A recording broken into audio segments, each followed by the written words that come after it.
بسم اللہ الرحمن الرحیم۔ ان اللہ و ملائکتہ یصلون علی النبی یا ایھا الذین آمنوا صلوا علیہ وسلموا تسلیما۔ اللہم صلی علی سیدنا و نبینا و شفیعنا و مولانا محمد وعلی آل محمد وبارک وسلم۔ محترم خواتین و حضرات، السلام علیکم۔ پیام صبح کے ساتھ ایک بار پھر حاضر میں ہوں آپ کا میزبان انیق احمد۔ کل سورۃ الانعام کی آیت نمبر 65 پر ہم نے بات کروائی اپنے معزز علماء سے۔ اللہ تعالیٰ فرما رہا ہے اور یہ توحید کے دلائل دیے جا رہے ہیں۔ ان دلائل میں سے ایک دلیل اللہ تعالیٰ اپنا خوف عذاب کو بتا کر، عذاب کی شکلوں کو بتا کر وہ بیان کروا رہا ہے اپنے رسول صلی اللہ علیہ وآلہ وسلم سے کہ فرما دیجئے اے میرے محبوب صلی اللہ علیہ وآلہ وسلم کہ اللہ تعالیٰ قادر ہے کہ تم پر عذاب نازل کر دے۔ وہ عذاب اوپر سے بھی آ سکتا ہے، وہ عذاب نیچے سے بھی آ سکتا ہے، تم کو ٹکڑوں ٹکڑوں میں، گروہوں میں، گروہ در گروہ بانٹ سکتا ہے۔ اللہ اکبر۔ پھر اللہ تعالیٰ ارشاد فرماتا ہے کہ انہیں بتائیے کہ دیکھو یہ ہم یعنی اللہ تعالیٰ اپنی نشانیوں کو کھول کھول کر بیان کر رہا ہے، لعلہم یفقہون، کہ شاید تم غور کرو، فکر کرو اس تعلق سے۔ خواتین و حضرات، بہت ساری باتیں، بڑی اہم باتیں کہ اوپر سے عذاب کی کئی شکلیں ہوتی ہیں، وہ بھی کل تفصیلاً بات ہوئی۔ نیچے زمین سے جو عذاب آتے ہیں ان کی شکلیں کیا کیا ہوتی ہیں، عذاب میں اور آزمائش میں کیا فرق ہوتا ہے۔ ڈاکٹر حبیب الرحمن عاصم صاحب نے کل ہمیں تعلیم کیا بہت تفصیل کے ساتھ کہ دونوں میں فرق کیا ہوتا ہے، اور امت محمدیہ صلی اللہ علیہ وآلہ وسلم پر کبھی عذاب نہیں آ سکتا۔ بعض آزمائشیں ہوتی ہیں اور ان آزمائشوں سے نکلنا ہوتا ہے، اور دوبارہ جسے کہتے ہیں رجوع اللہ کرنا پڑتا ہے۔ توبہ اس کا سب سے بہترین ذریعہ ہے۔ خواتین و حضرات، اب اسی بات کو ذرا سا ہم آگے بڑھاتے ہیں۔ اللہ تعالیٰ ارشاد فرماتا ہے کہ اے محمد صلی اللہ علیہ وآلہ وسلم، آپ کی قوم انکار کر رہی ہے اس کا کہ جو ایک بیان حقیقت ہے، جو طے شدہ بات ہے۔ خواتین و حضرات، وَكَذَّبَ بِهِ قَوْمُكَ وَهُوَ الْحَقُّ۔ اب یہ کہ وَكَذَّبَ بِهِ سے مراد کہ عذاب کا انکار کر رہی ہے یا قرآن کریم کا انکار کر رہی ہے، اس کی تکذیب کر رہی ہے، اس کو ذرا سوال کی شکل میں ہم رکھیں گے۔ وَهُوَ الْحَقُّ، جو کہ حق ہے، جو کہ حقیقت ہے۔ حق تو باطل کیا ہے؟ یہاں پر اس ذیل میں، اس کانٹیکس میں باطل سے کیا مراد ہے؟ وہ کون سے ان کے خیالات تھے؟ یعنی کیا یہ یوم آخرت کی تکذیب کرتے تھے؟ یہ قرآن کریم کی تکذیب کر رہے ہیں؟ خواتین و حضرات، ان کی نفسیات کیا تھی جو توحید کو شناخت کرنے کے باوجود توحید کے قائل نہیں ہو رہے تھے، توحید پر ایمان نہیں لاتے تھے؟ اس کی وجہ کیا ہے؟ اور پھر اللہ تعالیٰ اپنے رسول صلی اللہ علیہ وآلہ وسلم سے مخاطبت فرما رہا ہے، پھر قل، کہ آپ فرما دیجئے لست علیکم بوکیل، میں تم پر وکیل، حوالہ دار، محافظ بنا کر نہیں بھیجا گیا۔ میرا کام تو بات کو پہنچا دینا ہے۔ یا ایھا الرسول بلغ ما انزل الیک من ربک، اے اللہ کے رسول صلی اللہ علیہ وآلہ وسلم پہنچا دیجئے وہ بات، وہ ابلاغ کر دیجئے جو آپ پر نازل ہوا۔ قرآن کریم فرما رہا ہے پھر انما انت مذکر لست علیہم بمسیطر، ہم نے آپ کو نصیحت کے لیے بھیجا ہے، لست علیہم بمسیطر، آپ کو ہم نے ان کا داروغہ یا سخت گیر بنا کے نہیں بھیجا ہے۔ یہ آیات ہم سے کیا کہہ رہی ہیں؟ ہم کیا دین کا پیغام پہنچا رہے ہیں؟ اور ادعو الی سبیل ربک بالحکمہ والموعظۃ الحسنہ وجادلہم باللتی ہی احسن، یہ بھی سوالات رکھیں گے۔ خواتین و حضرات، ہر چیز کا ایک وقت مقرر ہے، انہیں بتا دیجئے۔ اللہ اکبر۔ ہر چیز ایک وقت پہ آتی ہے، ظہور پذیر ہوتی ہے، یعنی منکر تقدیر نہیں ہونا ہے۔ جو منکر تقدیر ہوتا ہے اس کے تعلق سے دین کیا کہتا ہے، یہ علماء ہمیں بتائیں گے۔ اور اللہ تعالیٰ ارشاد فرما رہا ہے کہ اے مشرکین مکہ، ان قریب تمہیں خود معلوم ہو جائے گا یہ سب۔ خواتین و حضرات، کراچی میں تشریف فرما ہیں محترم مفتی نذیر احمد خان صاحب، ممتاز عالم دین، فارغ التحصیل، دارالعلوم کراچی، ڈائریکٹر ریسرچ، بن نوریہ ریسرچ اکیڈمی، بہت ساری کتابیں آپ کی منصر شہود پر آ چکی ہیں۔ خواتین و حضرات، عہد کا لمس آپ کی گفتگو میں تشریف فرما ہے اسلام آباد میں استاد الاساتذہ محترم ڈاکٹر حبیب الرحمان عاصم صاحب۔ ڈاکٹر صاحب بڑا ممنون، بڑا کرم آپ کا، آپ تشریف لائے۔ کل بھی ہم نے آپ سے بہت کچھ سیکھا، انشاءاللہ تعالی آج بھی آپ سے بہت سیکھیں گے۔ خواتین و حضرات، ڈاکٹر صاحب پڑھاتے ہیں انٹرنیشنل اسلامک یونیورسٹی اسلام آباد میں، بہت ایک طویل عرصے سے آپ خدمت یہ کر رہے ہیں، قوم کی خدمت کر رہے ہیں اور کتاب کی اور قلم کی خدمت کر رہے ہیں۔ خواتین و حضرات، ایک وہ اسکالر کہ جس دل نشیں انداز میں قرآن کریم کی تفسیر بیان کرتے ہیں، آپ کا خاصہ ہمیشہ ہم ڈاکٹر صاحب سے سیکھتے ہیں۔ دونوں مہمانوں کو خوش آمدید کہتا ہوا پروگرام کا آغاز کرنا چاہوں گا اللہ تعالیٰ کے بابرکت نام سے۔ آج کی آیات ہیں سورہ انعام 66 اور 67۔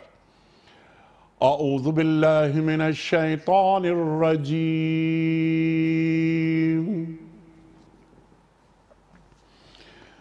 بسم اللہ الرحمن الرحیم۔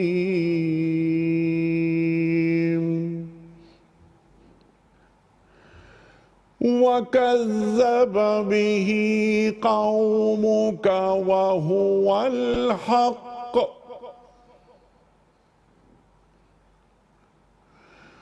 قُلْ لَسْتُ عَلَيْكُمْ بِوَكِيلٍ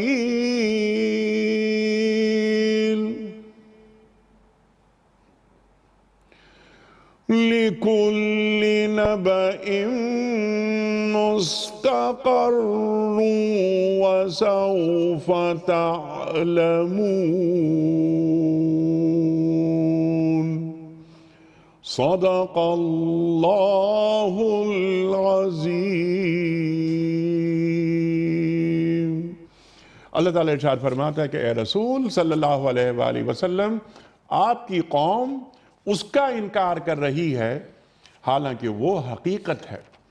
ان سے فرما دیجئے میں تم پر حوالہ دار نہیں بنایا گیا ہوں، ہر خبر کے ظہور میں آنے کا ایک وقت مقرر ہے، ان قریب تم کو معلوم ہو جائے گا۔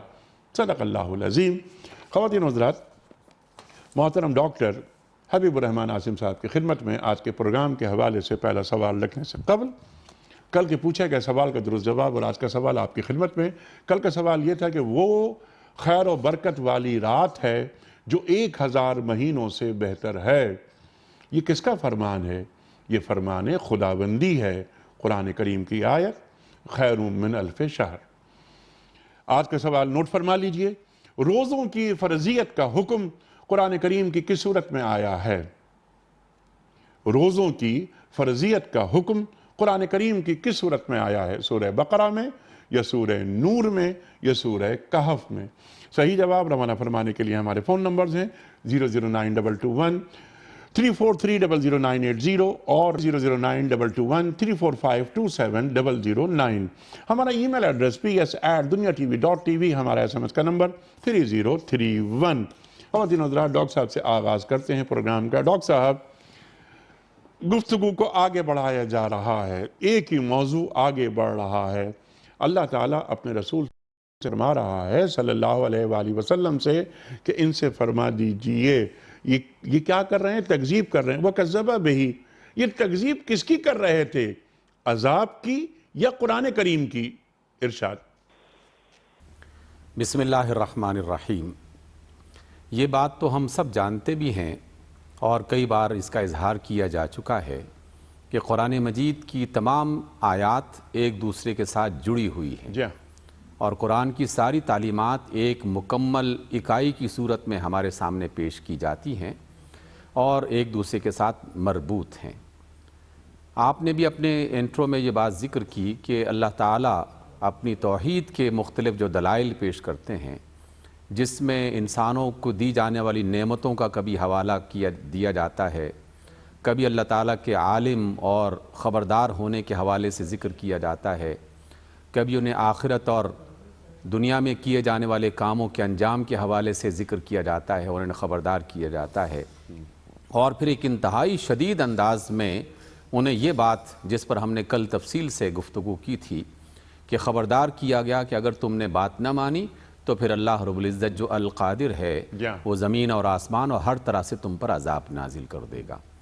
تو یہ جو قوم جس میں کہا گیا کہ انہوں نے اس کو جھٹلا دیا، تو در حقیقت یہ جھٹلانے کا عمل ہر ایک بات کی طرف جاتا ہے۔ سب سے قریب ترین آیت جو کل پڑھی گئی تھی اس میں عذاب کا ذکر ہے، تو در حقیقت یہ تکذیب عذاب کی طرف بھی جا رہی ہے کہ جب اللہ کے رسول صلی اللہ علیہ وسلم انہیں اللہ کی یہ بات سناتے اور سمجھاتے کہ اگر تم نے اللہ کی بات اور رسول کی بات کو نہ مانا تو اللہ تعالیٰ تم پر عذاب نازل کر دیں گے، تو ایک بڑی تعداد لوگوں کی یہ کہا کرتی تھی، مشرکین مکہ کی اور دیگر لوگوں کی بھی، کہ جناب اول تو عذاب نے ہم پر نازل ہی نہیں ہونا، ہم اس کو مانتے ہی نہیں ہیں، یہ محض آپ ہمیں دھمکی لگا رہے ہیں اور ڈرا دھمکا رہے ہیں۔ اور اگر کوئی شخص انتہائی ڈھٹائی کے انداز میں یہاں تک بھی پہنچ جاتا تو یہ کہتا کہ جو عذاب آپ ذکر کر رہے ہیں اور جس کی دھمکی اور خوف دلا رہے ہیں، اپنے اللہ سے کہو کہ ہم پر وہ عذاب نازل کر دے۔ یعنی جب شیطان کسی انسان کو اپنے راستے پر لاتا ہے اور رحمان کے راستے سے بھٹکاتا ہے تو وہ اس قدر ڈھیٹ بھی ہو جاتا ہے اور اس قدر اس کے اندر یہ قوت پیدا ہو جاتی ہے کہ وہ اللہ جو کائنات کا خالق اور مالک ہے اس کو بھی باقاعدہ یہ کہنے لگتا ہے کہ اچھا لے آؤ وہ عذاب کی جس سے آپ ہمیں ڈرا رہے ہیں۔ تو یہاں تکذیب عذاب کی صورت میں بھی کہ جس کا ذکر اللہ رب العزت نے بالکل قریب کی آیت میں کیا، اور سے پہلی آیات کہ جو تمام قرآن مجید کی کا ایک حصہ ہیں، یقیناً یہ تکذیب ان آیات کی طرف بھی جاتی ہے اور قرآن مجید کی تکذیب کہ یہ اللہ کا کلام نہیں ہے، ہم نہیں مانتے، یہ آپ نے اپنی طرف سے بات گھڑ کے ہمارے سامنے پیش کر دی ہے، ہم اس کو اللہ کا کلام ہی نہیں مانتے۔ تو یہ ایک اور تکذیب کی صورت ہے جو کہ رسالت کی تکذیب ہو رہی ہے۔ جی بالکل، یہی میں کہنا چاہ رہا ہوں کہ اور تیسری تکذیب جو ہے وہ ہے کہ جو رسول یہ بات کہہ رہے ہیں در حقیقت وہ یہ نہیں کہہ رہے کہ یہ اللہ کا کلام نہیں ہے، بلکہ اسی کے واسطے سے وہ جناب رسول اللہ صلی اللہ علیہ وسلم کے بارے میں بھی یہی لفظ استعمال کر رہے ہیں کہ جن کے بارے میں وہ اعلان نبوت سے پہلے انہی زبانوں سے صادق اور امین کہا کرتے تھے، اب جب ان کے مفاد پر زد پڑی تو انہی زبانوں سے لفظ بدل جاتے ہیں اور وہ یہ کہہ رہے ہیں کہ ہم آپ کی بات نہیں مانتی، آپ غلط کہہ رہے ہیں، نعوذ باللہ من ذالک۔ اس اعتبار سے یہ تکذیب کا جو اشارہ ہے یہ اس عذاب کی طرف بھی ہے، آخرت کی طرف بھی ہے، قرآن کی طرف بھی ہے اور رسالت مآب صلی اللہ علیہ وسلم کی طرف بھی ہے۔ سبحان اللہ سبحان اللہ۔ اسی بات کو آگے بڑھاتے ہیں، وَكَذَّبَ بِهِ قَوْمُكَ وَهُوَ الْحَقُّ۔ جو ڈاکٹر صاحب نے بات فرمائی یہاں پر تو اب یہ کہ تکذیب ہو رہی ہے، میں چاہ رہا ہوں یہاں پر ذرا حق کو کھولیں آپ کہ حق سے مراد کیا ہے۔ لیکن تکذیب یہاں پر جو جرم ہے ان کا وہ یہ کہ کس کو جھٹلا رہے ہیں، وہ اللہ کو، اللہ کے رسول صلی اللہ علیہ وآلہ وسلم کو، قرآن کریم کو اور یوم آخرت کو، اس عذاب کو جو اللہ کے رسول فرما رہے ہیں دیکھو یہ عذاب تم پر نازل ہو سکتا ہے، اللہ قادر ہے۔ ارشاد۔ بسم اللہ الرحمن الرحیم۔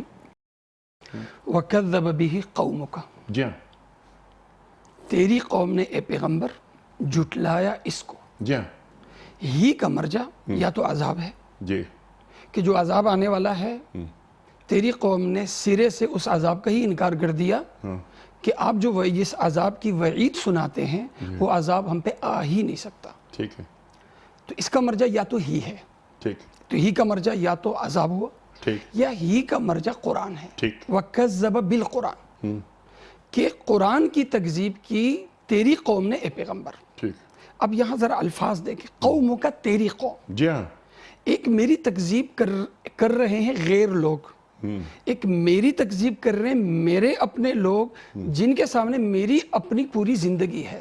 ٹھیک میری قوم مجھے امین بھی مانتی ہے، ٹھیک میری قوم مجھے صادق بھی مانتی ہے، میری قوم مجھے سچا بھی مانتی ہے، میری قوم نے میری چلتی پھرتی زندگی بچپن سے دیکھی، جس معجزے کا مطالبہ کیا وہ معجزہ ان کو دکھایا، تو دشمن غیر نہیں بنے بلکہ اپنے بنے۔ یہ ظلم ہے قریش کا انتہائی درجے کا۔ تو انتہائی درجے کا ظلم بیان کرنے کے لیے قوم کی نسبت جناب رسول کریم صلی اللہ علیہ وسلم کی طرف کی کہ یہ جو تکذیب غیر قوموں نے نہیں کی بلکہ آپ کی اپنی قوم نے کی۔ یہاں جو تصور دیا جا رہا ہے انیق صاحب، تصور یہ دیا جا رہا ہے کہ مشرکین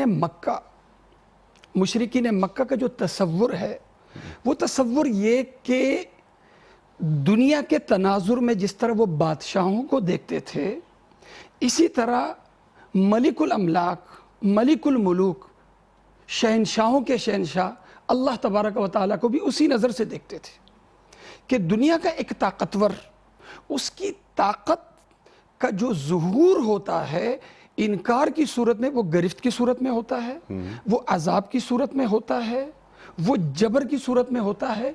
پچھلی جتنی آیتیں ہیں انیق صاحب، ان کا اگر ربط آپ ڈھونڈے تو اللہ تبارک و تعالیٰ جو سمجھا رہے ہیں وہی قل سیروا فی الارض ثم انظروا کیف فانظروا، اور اس کے بعد فرمایا قل لمن ما فی السماوات والارض قل اللہ کتب علی نفسہ الرحمہ۔ پھر آگے یہ جو چند آیتیں پہلے وہو القاہر فوق عبادہ ویرسل علیکم حفظہ، اللہ تعالیٰ ایک بات سمجھا رہے ہیں کہ دیکھو یہ جو دنیا ہے نا، یہ دنیا دارالعمل ہے، دارالجزا نہیں ہے۔ ٹھیک ہے، دارالعمل ہے، دارالجزا نہیں ہے۔ اللہ تبارک و تعالیٰ یہاں جو کچھ کر رہے ہیں اپنے رحم کی بنیاد پہ کر رہے ہیں، اپنے رحم کی بنیاد پہ کر رہے ہیں، یعنی تمہارے ساتھ دنیا میں جو اللہ تبارک و تعالیٰ کا جو وصف غالب ہے اللہ کی صفات پہ، وہ اللہ کا رؤوف ہونا ہے، اللہ کا رحیم ہونا ہے۔ اگرچہ تمہارے دلوں میں خوب یہ بھی ہونا چاہیے کہ اللہ اگر رحیم ہے، رحمان ہے، رؤوف ہے، تو ساتھ ساتھ اللہ تعالیٰ قاہر بھی ہے، اللہ قہار بھی ہے، اللہ قادر بھی ہے۔ اللہ تبارک و تعالیٰ یہ عذاب دے سکتا ہے، یہ عذاب دے سکتا ہے۔ اس عذاب کا انہیں انکار تھا مشرکین مکہ کو۔ ان کا ذہن یہ تھا کہ جناب رسول کریم صلی اللہ علیہ وسلم جو کچھ کہہ رہے ہیں اگر یہ سچ ہوتا تو انکار کی صورت میں جس طرح دنیا کے کسی قانون کا یا دنیا کے کسی بادشاہ کے دیے ہوئے حکم کا کہ انکار کا جو نتیجہ سامنے آتا ہے وہ فوراً سزا کی صورت میں آتا ہے، اس سزا کی صورت میں ظہور نہ ہونا یہ اللہ تعالیٰ کی طرف سے ڈھیل تھی، لیکن اس ڈھیل کو وہ جناب رسول کریم صلی اللہ علیہ وسلم کی تکذیب کی صورت میں وہ لوگ اس کو بتاتے تھے۔ تو اللہ تبارک و تعالیٰ نے بتایا وَكَذَّبَ بِهِ قَوْمُكَ، چونکہ وہ کہہ رہے ہیں کہ اللہ کا عذاب آئے، اور یہاں سے اللہ تبارک و تعالیٰ انہیں استدراج کے ساتھ اللہ تعالیٰ ڈھیل دے رہے ہیں، اللہ موقع دے رہے ہیں، اللہ مہلت دے رہے ہیں۔ تو اللہ تبارک و تعالیٰ فرما رہے ہیں کہ تیری قوم نے چونکہ عذاب جلدی نہیں آ رہا، تو جلدی نہ ہونے کی وجہ سے انہوں نے اس پر لے لیا کہ گویا عذاب آئے گا نہیں۔ وَهُوَ الْحَقِّ، یہ بڑا اچھا جملہ ہے۔ حق کے معنی ہوتے ہیں حقیقت میں واقعاتی اور حقیقی طور پر جو چیز سچ ہو اسے کہا جاتا ہے حق۔ حقیقی طور پر جو سچ ہوتا ہے یہ وہ ہوتا ہے جو عقل کی نظر میں حق ہو، جو فطرت کی نظر میں حق ہو، جو دلائل کی روشنی میں جو حق ہو اسے کہا جاتا ہے حق۔ ٹھیک ہے، حق وہ نہیں کہا جاتا کہ جو لوگ کہتے ہیں، حق وہ ہوتا ہے جس کی بنیاد دلیل پہ ہو۔ اب یہ جو دلیل ہے، دلیل کیا ہے؟ دلیل پیچھے اللہ تعالیٰ نے خود ہی ذکر کر دیا کہ دیکھو تم ہی مانتے ہو اللہ خالق ہے، اللہ نے پیدا کیا، تو جب اللہ کو خالق مانتے ہو، اللہ کو خالق مانتے ہو، اللہ کو رازق مانتے ہو، تو اللہ تعالیٰ جو وہ خالق ہے آسمان و زمین کا، ٹھیک ہے، جو آسمان و زمین کا ہے، اللہ کو رب بھی مانتے ہو، تو وہ اللہ جو اتنی بڑی طاقتور ذات ہے، کیا وہ عذاب لا کے تمہیں تباہ نہیں کر سکتا؟ جی، اور وہی اللہ ہے کہ جب تم کو پریشانی میں مبتلا ہوتے ہو تو تم گڑ گڑا کر اور چپ کے اسی سے دعائیں مانگتے ہو، اور اللہ تمہیں اس مصیبت سے نکال دیتا ہے۔ پھر تم یہ وعدہ کرتے ہو کہ ہم شکر گزاری کریں گے، شرک نہیں کریں گے، لیکن جب مصیبت ٹل جاتی ہے تو پھر تم شرک کرنے لگتے ہو۔ تو تمہیں آنا ہے ایک دن اللہ کے سامنے۔ میں اسی بات کو ذرا آگے بڑھاؤں، میں عرض کر رہا ہوں۔ تو حق وہ ہے کہ جس کی بنیاد انیق صاحب خواہش پہ نہ ہو، جس کی بنیاد دلیل پہ ہو، وہ حق ہے۔ سبحان اللہ۔ قرآن کریم کی آیت ہے وَلَئِنِ اتَّبَعَ الْحَقُّ أَهْوَاءَهُمْ لَفَسَدَتِ السَّمَاوَاتُ وَالْأَرْضُ۔ حق صحیح اور غلط اور باطل کیا ہے؟ اس کی بنیاد حق وہ نہیں ہے جو میری خواہش کے مطابق ہو، حق وہ ہے جو عقل کے تناظر میں، دلائل کے تناظر میں جو سچ ہو اور صحیح ہو، وہ ہے حق۔ اب یہ جو خدا کا عذاب، جب خدا کو خالق مانتے ہو، خدا کو خالق مانتے ہو، تو یہ کیوں کہتے ہو کہ اللہ تعالیٰ میں دوبارہ سے پیدا نہیں کر سکتا؟ یہ کیوں کہتے ہو کہ اللہ تبارک و تعالیٰ ہم پہ عذاب نہیں لا سکتا؟ اگر وہ خالق ہے، وہ مالک ہے، اللہ تعالیٰ تمہیں پیدا کر سکتا ہے تو تمہیں تباہ کیوں نہیں کر سکتا؟ یہ دلیل ہے اس کے پیچھے۔ سبحان اللہ، سبحان اللہ۔ یہ بہی کو بھی کھول دیا، ڈاکٹر صاحب آپ نے بھی اور مفتی صاحب نے بھی یہاں پر اب بات ہو گئی کہ یہ جھٹلا رہے ہیں اللہ کو بھی، اللہ کی کتاب کو بھی، اللہ کے رسول کو بھی، اور اس دن کو بھی، یعنی عذاب والا دن جو ان پر یہ عذاب کے مستحق ہو رہے ہیں۔ یا رب انا قوم اتخذوا ھذا القرآن مہجورا، یہ بھی ایک قرآن کریم کی ایک آیت فوراً ذہن میں آتی ہے کہ اللہ تعالیٰ کے رسول فرما رہے ہیں صلی اللہ علیہ وآلہ وسلم کہ میرے رب، میری قوم نے اس قرآن کو چھوڑ دیا تھا۔ اللہ اکبر، اللہ اکبر۔ ذرا اب آگے بڑھ رہے ہیں، بہت سارے دلائل دیتے اب بات آگے بڑھ رہی ہے۔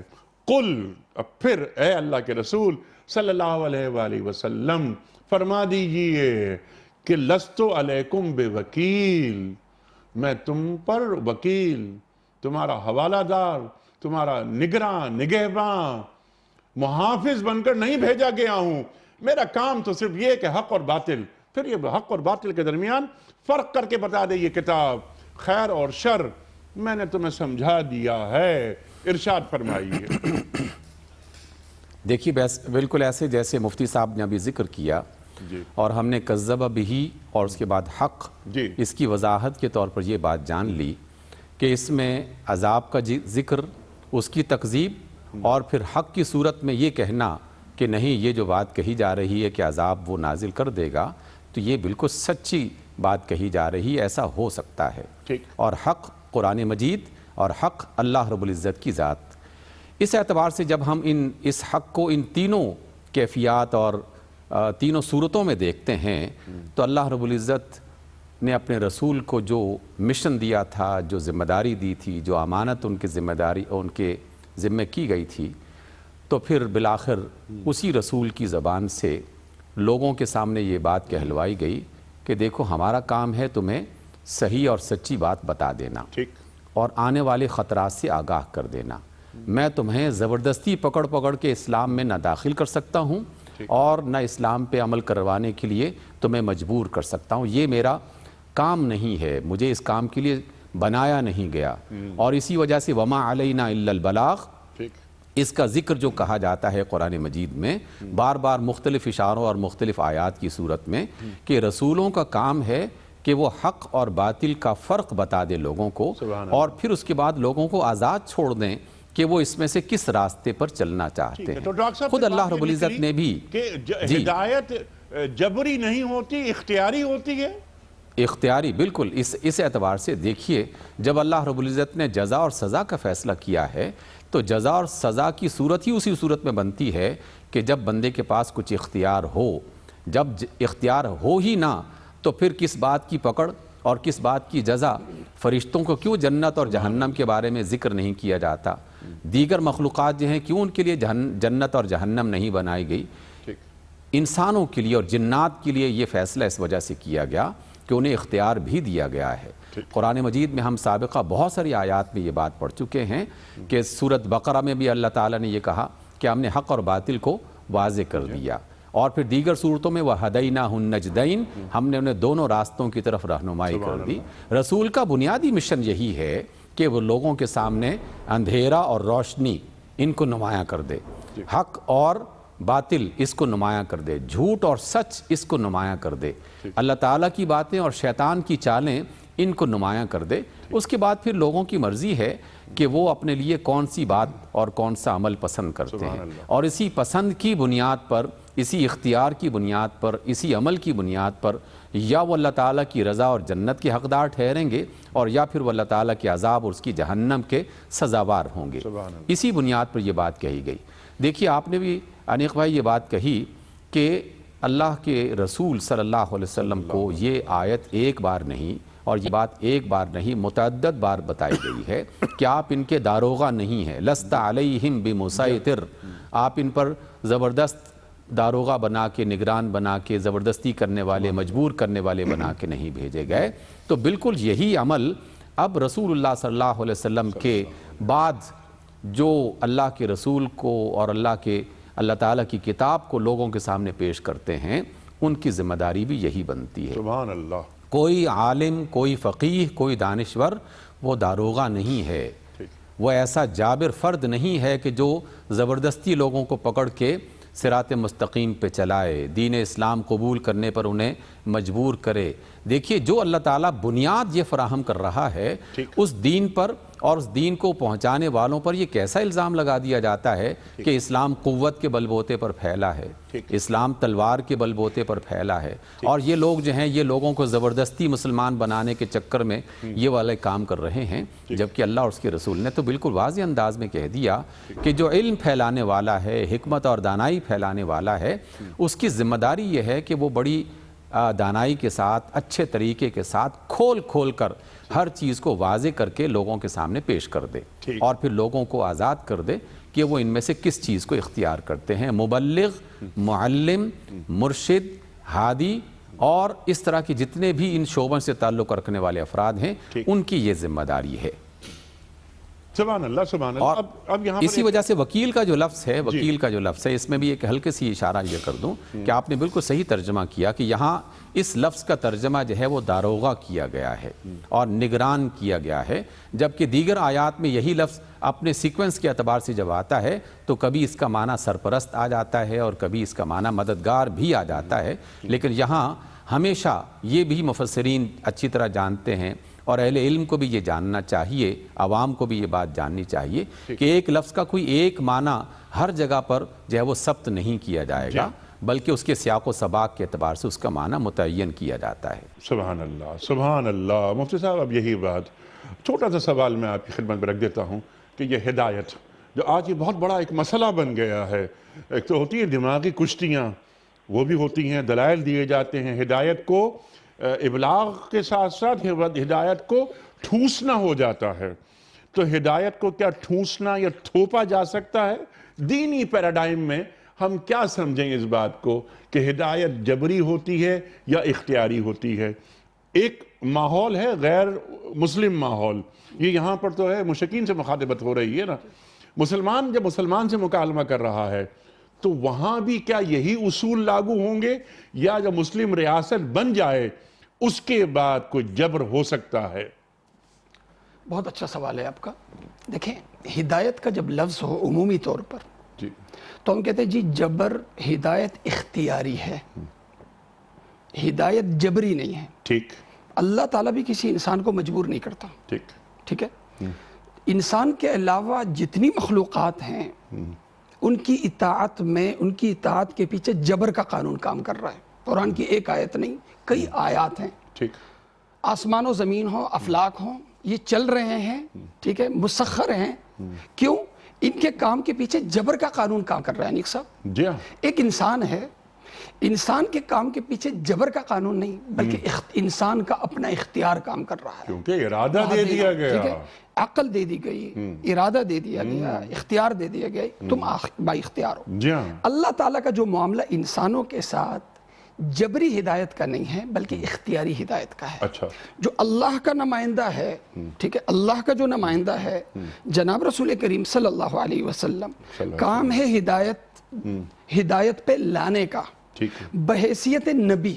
میں آگے بحیثیت والی کے بات نہیں کر رہا۔ علماء کرام دیکھیں جب بھی فقہ کی کتابوں میں کسی حدیث پہ گفتگو کرتے ہیں انیق صاحب تو ایک بات ضرور ذکر کرتے ہیں کہ اللہ کے رسول صلی اللہ علیہ وسلم نے یہ بات بحیثیت والی کے فرمائی یا بحیثیت مفتی کے فرمائی۔ مثال کے طور سے ایک حدیث میں عرض کر دیتا ہوں، من احیا ارضا میتتا فہی لہ، ایک شخص نے کسی مردہ زمین کو آباد کیا تو وہ زمین اس کی ہو گئی۔ جناب رسول کریم صلی اللہ علیہ وسلم نے یہ حکم جو فرمایا تھا بحیثیت خلیفہ، بحیثیت والی ریاست کے فرمایا کہ قانون یہ ہے ملک کا، یا اللہ کے رسول صلی اللہ علیہ وسلم نے ایک شرعی مسئلہ بتایا، اس پہ گفتگو ہوتی ہے۔ تو میں اس تفصیل میں نہیں جانا چاہ رہا، میں اس تفصیل میں جا رہا ہوں کہ بحیثیت نبی کے، نبی کا جو انداز ہے وہ سختی کا ہو یا نرمی کا ہو، ٹھیک ہے۔ یہاں جو بات ذکر کی جا رہی ہے وہ بحیثیت داعی کے، بحیثیت نبی کے، بحیثیت نبی کے جب انبیاء کا ذکر ہوتا ہے تو انبیاء کے ذکر میں ایک لفظ بار بار آتا ہے، ناصح، نصح، ناصح اسی طرح تحب، محبت کا۔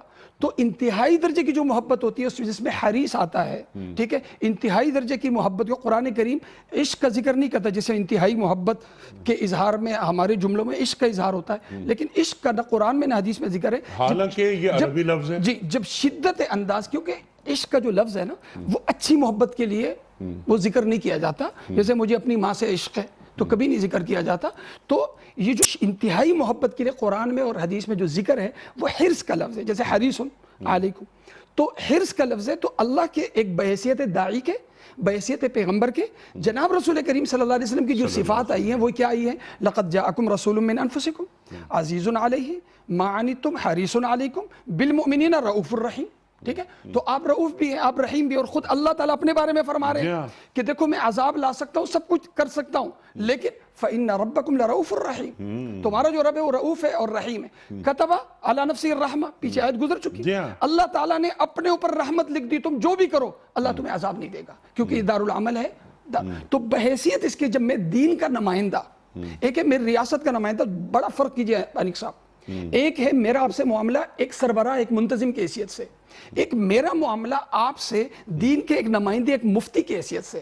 جب مفتی کی حیثیت میں، ایک دین کے نمائندے کی حیثیت میں جب میں بات کروں گا نا تو مجھ میں جو صفات ہوں وہ نرمی کے ہوں. بالکل ٹھیک. لیکن بحیثیت منتظم کی جب میں آپ سے بات کروں گا، منتظم کے جب میں بات کروں، چاہے میں ریاست کا منتظم ہوں، تو اس وقت پھر رحم نہیں، پھر عدل ہے، اور عدل میں سختی ہوتی ہے. الزانیۃ والزانی فاجلدوا کل واحد منہما مئۃ جلدۃ ولا تأخذکم بہما رأفۃ. حضرت عائشہ صدیقہ، عرض کر رہا ہوں، حضرت عائشہ صدیقہ رضی اللہ عنہا کی حدیث ہے کہ جناب رسول کریم صلی اللہ علیہ وسلم اپنی ذات کے لیے کبھی کسی سے انتقام نہیں لیا، رحم، صبر. لیکن جب دین کا معاملہ آتا تو آپ صلی اللہ علیہ وسلم سے زیادہ کوئی سخت کوئی نہیں ہوتا. ٹھیک ہے، تو بحیثیت منتظم جب میں ریاست کا انتظام میرے ہاتھ میں ہو تو عدل کروں گا، عدل میں مجھے سختی کرنی پڑے گی. ٹھیک ہے، میں حدود کے نفاذ میں سختی کروں گا. اسی طرح دیکھیں، میں اپنے گھر کا منتظم ہوں، میں ایک معلم ہوں ادارے کے، اگر وہاں بھی میں رحم چلاؤں، میں جج کی کرسی پہ بیٹھا ہوا ہوں، وہاں بھی اگر میں رحیم اور رؤوف کی حیثیت سے بیٹھوں گا تو میں فیصلہ کیسے سختی کے کروں گا. تو بحیثیت جج کے جب میں بیٹھتا ہوں، ایک منتظم، عدالت کے منتظم کے یا گھر کے منتظم کے یا ریاست کے منتظم کے، تو انیق صاحب پھر عدل ہے، رحم نہیں ہے، وہاں سختی پر نہیں. اب میں اگلی بات عرض کر رہا ہوں، خلط مبحث یہ کیا جا رہا ہے کہ ہدایت کا جب لفظ ہم کہتے ہیں کہ ہدایت اختیاری ہے، تو اس کا معنی یہ لیا جاتا ہے کہ گھر میں بھی سختی مت کرو، بچہ نماز نہ پڑھے کوئی مسئلہ نہیں، بچے کے اخلاق اچھے نہ ہو، اس کا دین اچھا نہ ہو، وہ آوارگی، بچی جو ہے آوارگی کی شادی کرنے دو اسے، لیکن دنیا کے معاملے میں وہ گڑبڑ کرے تو سختی کرو. یہ چیز غلط ہے. میں جب گھر کا منتظم ہوں تو گھر والوں کی تربیت میں دین مجھ سے کہتا ہے کہ آپ سختی کر سکتے ہو. فضربہم کا لفظ ہے، ضرب کے معنی یہ نہیں کہ میں ڈنڈا اٹھاؤں، لیکن مجبوری میں میں سختی کر سکتا ہوں. یہ حق مجھے دین دے رہا ہے، بحیثیت گھر کے منتظم کے یہ دین مجھے، سختی کا اختیار مجھے دین دے رہا ہے. اگر میں کسی عدالت کا میں جج ہوں تو سختی کرنے کا، کیونکہ عدل کے لیے سختی ضروری ہے، یہ سختی کا اختیار مجھے دین دے رہا ہے. اگر میں ریاست کا منتظم ہوں، میں وزیر اعظم ہوں، چیف آف آرمی سٹاف ہوں، تو سختی کا اختیار مجھے دین دے رہا ہے. مصیبت یہ ہے کہ ریاست کے ذریعے جو سختی کا اختیار ملتا ہے وہ تو ہمارے لوگ مانتے ہیں، لیکن دین کے معاملے میں جو سختی کا اختیار دین دیتا ہے اسے کہتے ہیں یہاں پہ تشدد سے کام لیا جا رہا ہے. تو تشدد نہیں ہے، تشدد کے اپنے مواقع ہیں اور صبر، تحمل، برداشت کے اپنے مواقع ہیں. ہر حکم کو اس کے موقع کی مناسبت سے لیا جائے گا تو کوئی اختلاف واقع نہیں ہوگا. یہاں جو یہ جو لست علیکم بوکیل ہے، یہ کہ میں تم پر نگران نہیں ہوں، یہ بحیثیت خلیفہ کے نہیں، بحیثیت والی کے نہیں، ٹھیک ہے، بحیثیت پیغمبر کے. خطاب ہو رہا ہے مشرکین سے کہ میں جبرن تمہیں اسلام پہ مجبور نہیں کر سکتا، حالانکہ اللہ کے رسول صلی اللہ علیہ وسلم مجبور کر سکتے تھے، لیکن بحیثیت والی دین پہ کسی کو مجبور نہیں کیا جا سکتا. بہت اچھی بات کی، بہت اچھی بات ہے. اور پھر وہاں طریقہ قرآن کریم بتا رہا ہے، ادعو الی سبیل ربک بالحکمہ والموعظۃ الحسنہ. اگلی بات جو ایک بات میں بھول رہا ہوں، چونکہ میں مسجد میں ہوتا ہوں یا یہاں ہوں، میں نبی کا نمائندہ ہوں، ٹھیک ہے، داعی کی حیثیت سے. جب داعی کی حیثیت سے میں ہوں گا نا انیق صاحب، پھر مجھے زبان سخت نہیں رکھنی چاہیے، بہت، کیونکہ العلماء ورثۃ الانبیاء، وہاں وہ بحیثیت داعی کے. اللہ اکبر. ایک ہے میں جیسے اپنے بنات کا ناظم ہوں، ناظم کی حیثیت میں جب مجھے فیصلہ کرنا ہوگا تو وہاں سختی ہوگی، لیکن جب میں مسجد میں ہوں گا تو مسجد کے ممبر و محراب میں سختی نہیں، وہاں تحمل ہوگا، برداشت ہوگا، محبت ہوگی، کیونکہ تبلیغ اور محبت یہ لازم ملزوم. بہت اچھی بات کی آپ نے، بہت اچھی بات کی. سبحان اللہ، سبحان اللہ. اور تخلق باخلاق اللہ، آپ نے رؤوف اور رحیم یہ دونوں صفات اللہ کی بھی اور اللہ کے رسول صلی اللہ علیہ وسلم کی، دونوں کی، رؤوف اور رحیم، یہ چیزیں ہمیں اپنے نظر اندر اللہ کی اخلاق، اللہ کی صفات، اللہ کے اخلاق پیدا کرو۔ لیکن جب منتظم بن کر، جو آپ نے بالکل واضح کر دی بات، جب ایک جج بیٹھا ہوا ہے تو وہاں پر رؤوف اور رحیم، سزا دینا بھی اس کی رؤوفی اور رؤوفیت اور رحیمیت ہے۔ بہت پیارے، زبردست، بہت اچھا، بہت یہ ہے نا مفتی صاحب۔ ڈاکٹر صاحب اسی بات کو اب آگے بڑھاتے ہیں، بڑا اہم یہ موضوع ہے۔ اب یہ وکیل کا جو لفظ ہے، میں چاہتا تھا اس پر بھی آپ بات کریں، لیکن کیونکہ اب ہمیں نبا پہ بات کرنی ہے، خبر پہ بات کرنی ہے، مستقر پہ بات کرنی ہے کہ ہر خبر کے ظہور ہونے کا ایک وقت مقرر ہے۔ میں چاہتا ہوں ذرا اس پر کچھ بات فرمائیے، کیا اس میں اللہ تعالیٰ یہ فرما رہا ہے کہ جو تقدیر ہے اس کا انکار نہیں کرنا ہے، یا ان مشرکین مکہ سے کیا مخاطبت ہو رہی ہے، انہیں کیا پیغام دیا جا رہا ہے؟ ارشاد۔ دیکھیے، ہماری گفتگو سے یہ بات مکمل ہوئی ایک خاص حد تک کہ مرشد کا، عالم کا، فقیہ کا، معلم کا، ہدایت دینے والے کا، سمجھانے والے کا کام یہ ہے کہ وہ سلیقے سے نصیحت کرے اور حق اور باطل کو واضح کرے، اور منتظم، نگران، ذمہ دار فرد کی ذمہ داری ہے کہ وہ جہاں سختی کی ضرورت ہے وہاں سختی کرے، اور جہاں قانون نافذ کرنے کے لیے کوئی سزاؤں کا نفاذ کرنا ہے وہ سزاؤں کو نافذ کرے۔ مشکل ہمارے ہاں یہ پیش آ رہی ہے کہ منتظم جو ہیں وہ نصیحت کرنے لگے ہیں، اور علماء و فقہاء میں سے بعض افراد جو ہیں وہ سزائیں نافذ کرنے لگے ہیں، تو اس کی وجہ سے فتنہ اور فساد بڑھتا چلا جا رہا ہے، جبکہ ہر ایک کو اپنے اپنے دائرے میں رہ کر اپنا کام کرنا چاہیے۔ جو دوسری بات آپ نے پوچھی، جو اس آیت کے دوسرے حصے میں آ رہی ہے، اور اس کے بعد اگلی آیت، کہ اللہ رب العزت نے عذاب کی، قیامت کی اور آخرت میں اللہ تعالیٰ کی پکڑ کی جتنی بھی باتیں کہیں، مشرکین مکہ انکار بھی کرتے رہے، مذاق بھی اڑاتے رہے، اور یہ بھی کہتے رہے کہ اگر ایسی ہی بات ہے تو لے آؤ، لاتے کیوں نہیں، اور اس طرح کی جملے کہہ کر جناب رسول اللہ صلی اللہ علیہ وسلم کو اذیت پہنچاتے تھے۔ اور اللہ نے اپنے رسول کے ذریعے سے لوگوں کو یہ بتایا کہ تقدیر میرے ہاتھ میں نہیں ہے، جو آسمانی فیصلے ہیں وہ آسمان والا ہی کرتا ہے، اور وہ اسی کی طرف سے فیصلہ ہوگا کہ قیامت کب آئے گی اور عذاب کب نازل ہوگا، اور اللہ تعالیٰ جو ہے وہ پکڑے گا کب۔ اسی وجہ سے یہاں نبا کا لفظ استعمال کیا، جو کسی بڑی اور عظیم خبر کے لیے عربی زبان میں استعمال کیا جاتا ہے۔ خود قرآن مجید کے 30ویں پارے میں سورۃ النبا اسی لفظ سے اس کا آغاز ہوتا ہے کہ یہ لوگ آپ سے ایک نبع عظیم، یعنی ایک بہت بڑی خبر کے بارے میں آپ سے پوچھتے ہیں، جس کو قیامت کے حوالے سے اللہ رب العزت نے بیان کیا ہے۔ تو یہاں بڑا عذاب اور چھوٹے چھوٹے عذاب بھی کسی بڑی خبر کی صورت میں جب آ جائیں تو یہ بھی اللہ تعالیٰ کی تقدیر کے فیصلے ہوتے ہیں۔ اس وجہ سے اہل ایمان کا جو ایمان ہے، اس ایمان میں ایک جز تقدیر پر بھی یقین کرنا ہے کہ اللہ رب العزت نے جو فیصلے کر رکھے ہیں، کسی کی زندگی کے، کسی کے موت کے، اور قیامت کب آئے گی، اور بے شمار اور بہت ساری باتیں جو قرآن میں بتائی گئیں، تو ہمیں اس تقدیر پر ایمان لانا ہے۔ وہ تقدیر کیسی ہے اس کا فیصلہ بھی وہی کرے گا، اور تقدیر نے اپنا عمل کب دکھانا ہے اس کا فیصلہ بھی وہی کرتا ہے۔ اس لیے مشرکین مکہ کو یہ بات سمجھائی گئی ہے۔ وَسَوْفَ تَعْلَمُونَ کا جو لفظ استعمال کیا، یہ بھی انہیں کہا گیا کہ ایسا نہیں ہے کہ اللہ تعالیٰ نے جو وعدہ کیا ہے یا جو تمہیں خوف دلایا ہے یہ محض قصہ کہانی ہے، یا محض ایک واضح نصیحت ہے، یا کوئی محض ایک جملہ ہے، بلکہ عنقریب وہ دن آنے والا ہے کہ جب تم اپنی کھلی آنکھوں سے وہ جہنم دیکھ لو گے کہ جس سے تمہیں ڈرایا جا رہا ہے۔ سوف تعلمون، اس کی طرف اشارہ کیا گیا۔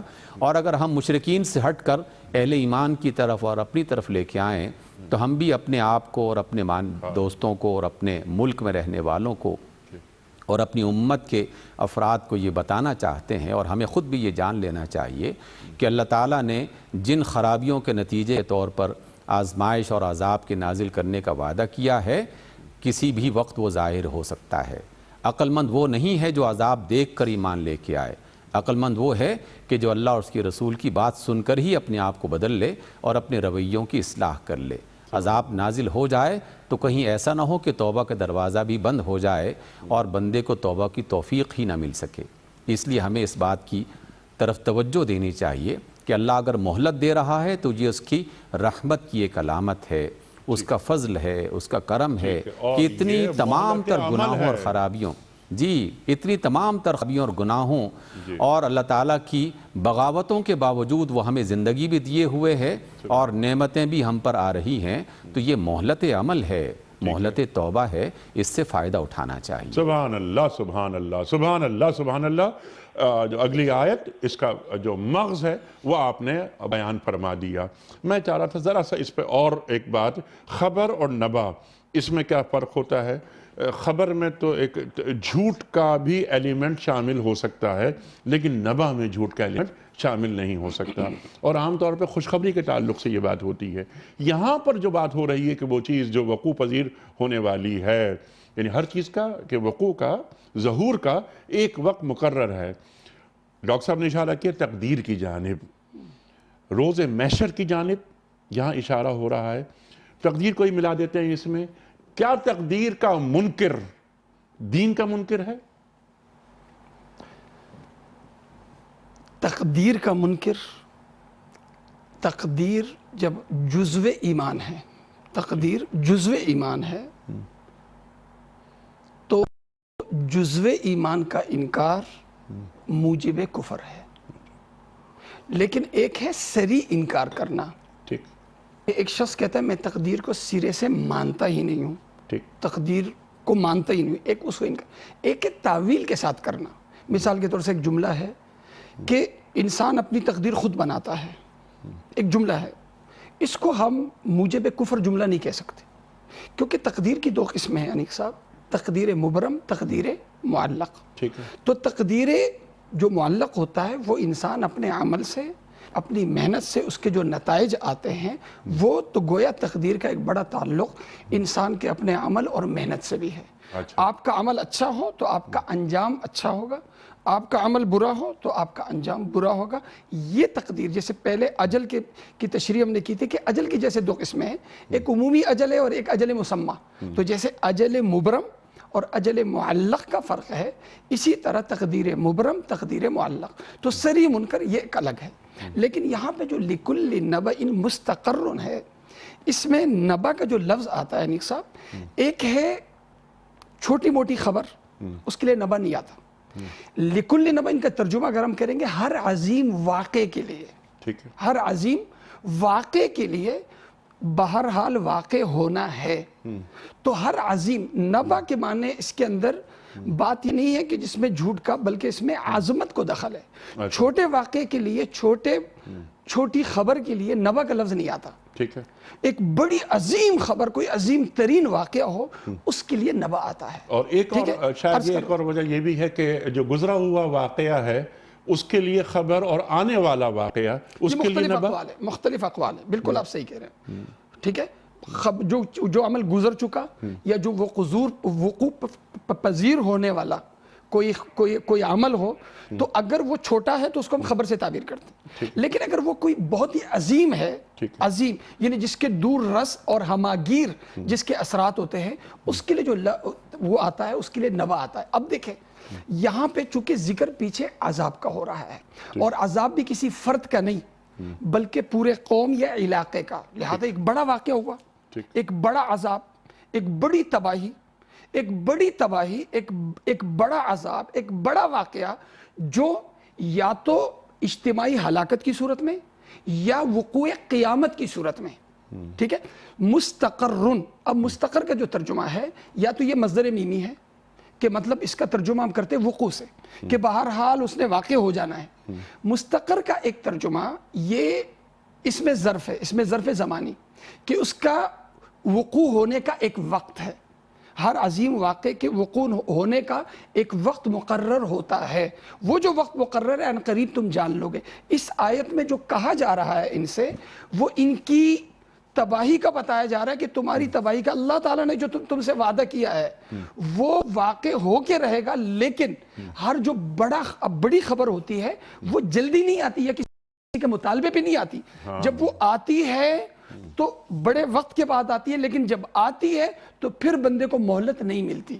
اس سے اشارہ ان کی طرف ہے کہ یہ جو انکار پہ انکار تم لوگ کر رہے ہو، تمہیں ان قریب اپنے اس انجام کا پتہ چل جائے گا، اور وہ انجام یا تو غزوہ بدر کی صورت میں، یا زبردست قحط سالی کی صورت میں جو دنیا کے عذاب ہیں، یا جو قیامت آئے گی وہ قیامت تمہاری آنکھیں جب بند ہوں گی تو آنکھوں کے بند ہونے کے ساتھ تم پہ جو حقیقت ہے وہ تم پہ کھل جائے گی، کیونکہ ایک قیامت کے مختلف معنی احادیث مبارکہ میں آتے ہیں۔ قیامت کا ایک یہ بھی آتا ہے کہ انسان کی اپنی قیامت، میری اپنی قیامت، من مات فقط قامت قیامت، جو شخص مرا اس کی قیامت قائم ہو گئی۔ تو جیسے اس کو اگر میں بیان کروں تو یوں ہے کہ جیسے ایک آوارہ بچہ ہے، اس کی والدہ، اس کے والد اس کو سمجھاتے ہیں کہ بیٹا پڑھو، پڑھائی سے کیا ہوتا ہے، بیٹا پڑھو پچھتاؤ گے، بار بار اس سمجھا رہا بیٹا پچھتاؤ گے، بیٹا پچھتاؤ گے، تمہیں اپنی تباہی کا ایک وقت ہے۔ انہوں نے کہا کیا تباہی؟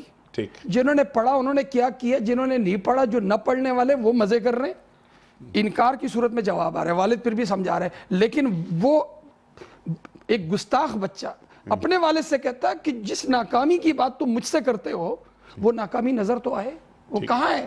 تو باپ اسے محبت میں سمجھاتا ہے، لیکن اپنی جو ترغیب ہے، اپنی جو محنت ہے وہ چھوڑتا نہیں ہے، پھر بھی وہ لگا ہوا ہے۔ کیوں؟ اس لیے کہ اس کی محبت اسے مجبور کر رہی ہے۔ تو یہاں پر اسی بات کو آپ کو جوڑ لیتے ہیں کہ نصیحت کرتے رہنا ہے، انہیں نصیحت کرتے رہنا ہے، اپنا کام کرتے رہنا ہے۔ ایک بات اور جیسے مایوسی کفر ہے، ساتھ ساتھ ایمان والوں کو سمجھایا جا رہا ہے کہ بے خوفی، جس طرح مایوسی اچھی چیز نہیں ہے، اسی طرح بے خوفی بھی اچھی چیز نہیں ہے۔ خوف بھی ہونا چاہیے، لیکن خوف پر امید کو غالب ہونا چاہیے، کیونکہ مومن ہمیشہ بیم و رجا کے عالم میں رہتا ہے۔ فرما رہے ہیں حضرت علی مرتضیٰ کرم اللہ وجہہ۔ اللہ کا، آپ کی بات کو جوڑ لیتے ہیں، اس بات سے وقت ختم ہو گیا، میں کلوزنگ کروانا چاہ رہا ڈاکٹر صاحب سے لیکن وقت مکمل ہو گیا۔ اللہ تعالیٰ کا ہر وعدہ پکا ہے، اللہ تعالیٰ کی ہر وعید پکی ہے۔ ایک بات تو یہ سمجھ میں آئی آپ کی گفتگو سے، اور دوسری بات یہ ہے کہ اللہ تعالیٰ اور اللہ کے رسول صلی اللہ علیہ وآلہ وسلم نے جو فرما دیا اس کا انتظار کرنا ہے، اس پر شک نہیں کرنا۔ ٹھیک ہے مفتی صاحب؟ ڈاکٹر صاحب میں آپ کا بڑا ممنون، بڑا شکر گزار آپ کا تشریف لائے۔ کل بھی ہم نے آپ سے بہت سیکھا، آج بھی آپ نے ہمیں بہت سکھایا۔ خواتین و حضرات، ہمارے علماء کو اللہ سلامت رکھے کہ جو ہمیں قرآن کریم سے قریب کرتے ہیں اور قرآن کریم کو جوڑتے ہیں حالات و واقعات سے، آج یہ لمحہ موجود سے جوڑتے ہیں کہ قرآن کریم ہم سے کیا مخاطبت کر رہا ہے اور آج قرآن کریم کے تقاضے ہم سے کیا ہیں۔ کل بھی بات ہوئی تھی اور آج بھی یہ بات ہوئی کہ ہم صرف یہ سوچ کر خاموش نہ بیٹھ جائیں کہ یہ جو آیات ہیں، سورہ انعام تو مخاطبت ہو ہی رہی ہے کفار مکہ سے، مشرکوں سے۔ ایک سورت جو بیک وقت نازل ہوئی اور سرکار دو عالم صلی اللہ علیہ وسلم نے رات کو کاتبین کو بلوا کر پوری سورت ایک ساتھ لکھوا دی۔ مخاطب وہی ہیں، لیکن ہمیں جو نصیحت مل رہی ہے، ہمیں جو سبق مل رہا ہے، اسے حرز جاں بنا لینا ہے، اسے حرز جاں بنا لینا ہے۔ جیسے میں نے عرض کی کہ اللہ تعالیٰ کا ہر وعدہ پکا ہے اور اللہ تعالیٰ کی ہر وعید وہ پکی ہے۔ اللہ تعالیٰ جو فرما دیتا ہے وہ ہر پہ آخر ہے، اس پہ شک بالکل نہیں کرنا ہے۔ خواتین و حضرات، وقت مکمل ہوا۔ کل ہم نے سوال یہ رکھا تھا کہ وہ خیر و برکت والی رات ہے جو 1000 مہینوں سے بہتر ہے۔ یہ کس کا فرمان ہے؟ یہ فرمان ہے اللہ تعالیٰ کا، قرآن کریم میں موجود ہے، خیر من الف شہر۔ آج کا سوال نوٹ فرما لیجئے۔ روزوں کی فرضیت کا حکم قرآن کریم کی کس صورت میں آیا ہے؟ یا ایھا الذین آمنوا کتب علیکم الصیام کما کتب علی الذین من قبلکم لعلکم تتقون۔ یہ 3 آپشنز ہیں، سورہ بقرہ یا سورہ نور یا سورہ کہف۔ جو درست جواب آپ سمجھتے ہوں روانہ فرمائیے۔ ہمارے فون نمبرز ہیں 00922 343 00980۔ ہمارا دوسرا نمبر ہے 00922 345 27009۔ ہمارا ای میل ایڈریس ps@duniatv.tv۔ ہمارا SMS کا نمبر 3031۔ قبلہ مفتی صاحب ذرا اعلان فرما دیجئے ایک پرچی نکال کر کہ ہمارے آج کے ونر کون ہیں۔ کوئی اس کا صحیح جواب بتانے والوں کے مابین قرآن اندازی فرمائی مفتی صاحب نے اور اعلان فرما رہے ہیں۔ شازیہ بھٹی، اسلام آباد۔ شازیہ بھٹی صاحبہ اسلام آباد سے آپ کو دین کتب پر مشتمل گفٹ ہیمپر روانہ کیا جا رہا ہے دنیا ٹی وی کی جانب سے۔ آپ کو بہت مبارک ہو۔ اختتام ہوتا ہے پیام صبح کا روزانہ ایک قول پر، اور وہ قول ہوتا ہے صاحب نہج البلاغہ امیر المومنین حضرت علی مرتضیٰ کرم اللہ وجہہ کا۔ آپ فرماتے ہیں کہ کسی کام میں اس کے امکان سے قبل جلدی کرنا حماقت ہے، کسی کام میں اس کے امکان سے قبل جلدی کرنا حماقت ہے۔ کل تک کے لیے اپنے میزبان انیق احمد کو اجازت، خدا حافظ۔